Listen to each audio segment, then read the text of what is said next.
Баршаңызға сәлем оқушылар. 7-ші сыныптың қазақ тілі пәні бойынша Арман ТВ баспасы 4-ші бөлімнің 27-ші сабағы сүйемін туған тілді анам тілін тақырыбына арналған тапсырмаларды дәл қазір сіздермен бірге орындайтын боламыз. Сабақты міндетті түрде соңына дейін көріңіздер. Бүгінгі тақырыбымыздың тапсырмалары 3-ші тапсырмадан басталады. Мәтінді зерттеп, ол зерттеудің ішіне мәтіннің астарлы ойын, автор көзқарасын, мәтіндегі көтерілген мәселені, деректер мен көзқарасты зерделеп оқыңдар. Енді бізде Бауыржан Момышұлының тіл туралы жазған ойы, яғни хат түрінде берілген, тіл мәселесін көтерген мәтін берілген. Енді сол мәтінді берілген тапсырма бойынша талдайтын боламыз. Бірінші, мәтіннің зерттелуі. Мәтінде тілдің маңызы мен оның қоғамдағы рөлі жөнінде сөз қозғалады. Автор тілдің тек байланыс құралы ғана емес, мәдениет пен өркениеттің негізі екендігін айтады. Ол тілдің халықтың дүниетанымын, дәстүрін, тарихын, мәдениетін және ұлттық бірлігін сақтайтын басты құрал екенін ескертеді.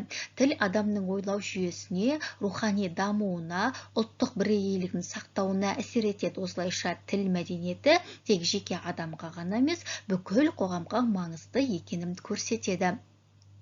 Мәтіннің астарлы ойын түсіну. Мәтіндегі астарлы ой тілдің халық өмірінде алатын орны мен оның мәдениетке әсері туралы. Тілдің кедейленуі немесе оны дұрыс қолданбау қоғамның рухани тұрғыдан құлдырауына алып келуі мүмкін.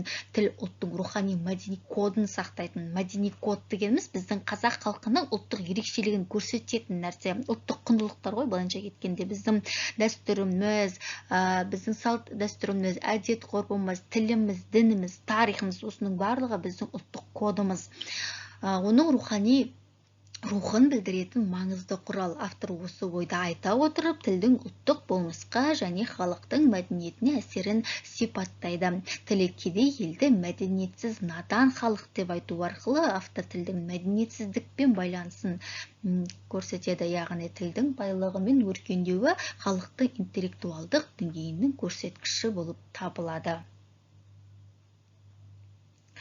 Автор көзқарасымен көтерілген мәселені талдасақ, автор тілдің тек байланыс құралы ғана емес, қоғамның мәдениетін, рухани дүниенің сақтаушысы екенін ескертеді. Әрбір ұлттың тілінде оның тарихы, салт дәстүрі мен философиясы барын айтады. Келесі мәтін бойынша тағы бір зерттеу жұмысы деректер мен көзқарасты зерделеу. Мәтінде тілдің тек сөйлеу құралы ғана емес, қоғамның моральдық және интеллектуалдық даму құралы екендігі айқын көрсетіледі. Елдің мәдениеті мен дамуы тілді дұрыс пайдаланумен тікелей байланысты. Тіл мәдениетінің төмендеуі немесе оны ескермей, қоғамның басқа аспектілерін дамыту елдің жалпы дамуына кері әсер етуі мүмкін. Қазақ халқының өткен тарихында тіл өз мәдениеті мен дәстүрін сақтауда үлкен рөл атқарған. Мысалы, қазақтың ауыз әдебиеті, эпосы, өлеңдер мен мақал мәселелері тіл арқылы сақталған. Олар халықтың дүниетанымы және дүниеге деген көзқарасын білдіреді. Енді осы айтылған ойымызды, зерттеуіміздің бәрін қорытындылайсақ, мәтінде көтерілген басты мәселе тілдің қоғамдағы маңызы мен рөлі. Тіл мәдениеті қоғамның дамуы мен халықтың бірлігін сақтаудың негізгі құралы болып табылады.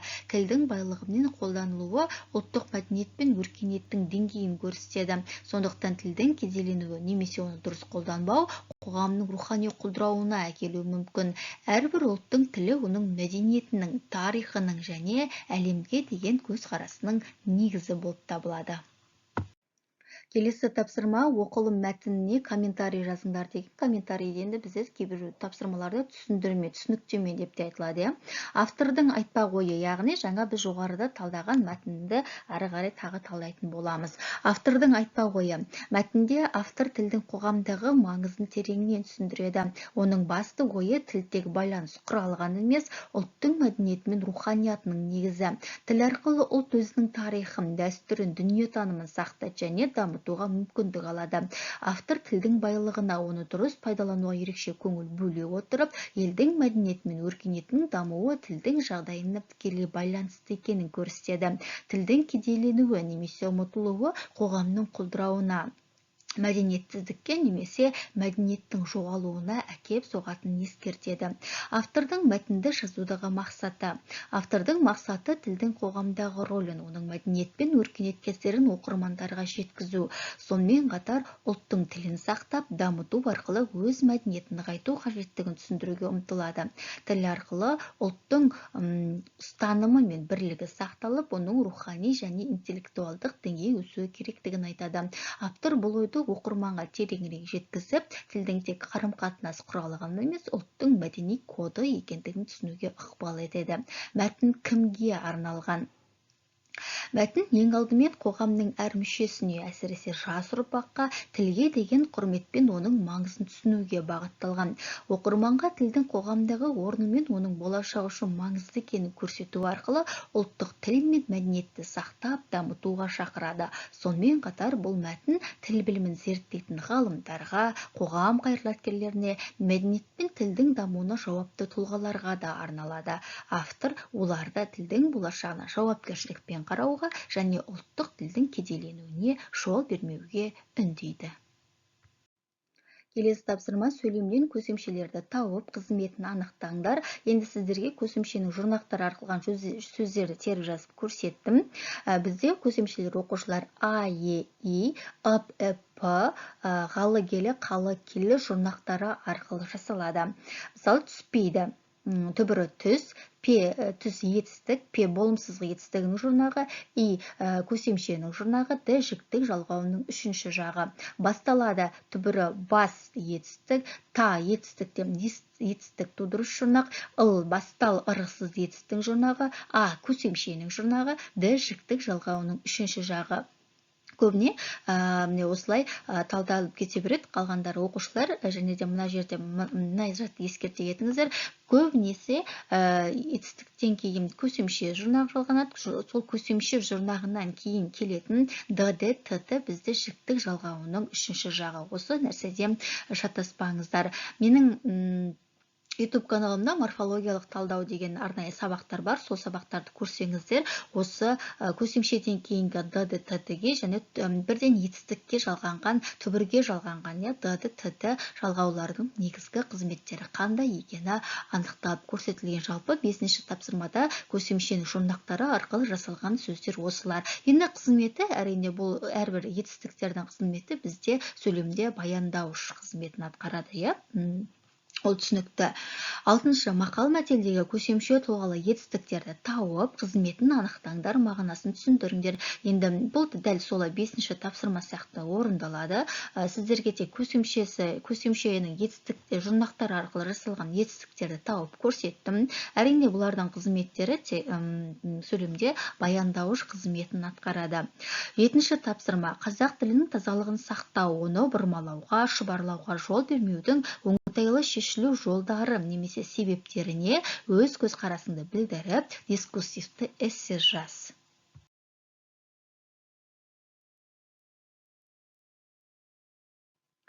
Келесі тапсырма: сенің досың орыс сыныбында оқиды. Қазақ тіліне шорқақ ойын қазақша дұрыс жеткізе алмайды. Сен досыңа қалай көмектесер едің? Енді сіздерге бұл жағдаяттық тапсырмалар. Сіздерге өз орыс досыңызға қалай көмектесу керек, қазақ тілін қалай үйреніп, қазақ тілін жетік меңгеруге мен осындай тәсілдер арқылы көмектесер едім деген сұраққа жауап беретін бірнеше әдісті көрсеттім. Жазып, оқып көріңіздер. Әрі қарай өздеріңізде өз пікірлеріңізді, ойларыңызды қоссаңыздар болады. 9-шы тапсырма: ана тілі туралы бір өлеңді жазып, жаттап алыңдар. Сіздерге Сырбай Мәуленовтың қазақ тілі деген өлеңін жазып көрсеттім. Орта жолда бүріп тастап оқ құзғын, құлап жаттым құшағында көк мұздың, қасіретімді қазақ тілін қанат қып, төрт бұрышты дүниеге жеткіздім. Көкірегінен атылса да оқ күздің, жаз етіп мен күздің өзін өткіздім. Шаттығымды қазақ тілін қанат қып, төрт бұрышты дүниеге жеткіздім. Сол тілменен дүниені атадым, таптым бүкіл тіршіліктің атауын. Жатты онда уыз сүті ананың, жатты онда аманаты атаның. Сол тілменен махаббатқа тіл қаттым, сол тілменен талай гүлді жырлаттым, сол тілменен сәбилерді сөйлетіп, талайлардың көз жастарын құрғаттым. Сол тілменен аспан көрдім, жер көрдім, сол тілменен көгершінге жем бердім.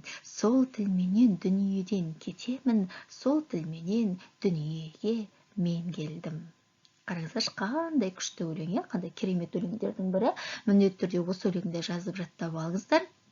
Оқушылар, міне сіздермен бірге 4-ші бөлімнің 27-ші сабағына арналған тілге арналды. Бүгінгі біздің тақырыбымыз тілдің құдіреті, тілге деген құрмет, тілге деген сүйіспеншілік, тілдің қоғамның орындағы тілдің қандай ұлттық құндылық екенін, біздің қандай байлығымыз екенін аша түсетін сондай бір керемет сабақтардың бірі болды. Барлығы сіздерге ұнады деген ойдамын. Оқушылар, егер менің YouTube каналыма тіркелмеген болсаңыздар, міндетті түрде тіркеле кетіңіздер. Себебі мен сіздермен жыл соңына дейін, яғни сіздер 7-ші сыныпты аяқтағанша қазақ тілі мен әдебиетінен сабақтар жүргізетін боламын. Сондықтан менімен және менің YouTube арнаммен бірге болыңыздар, оқуда озат болайық.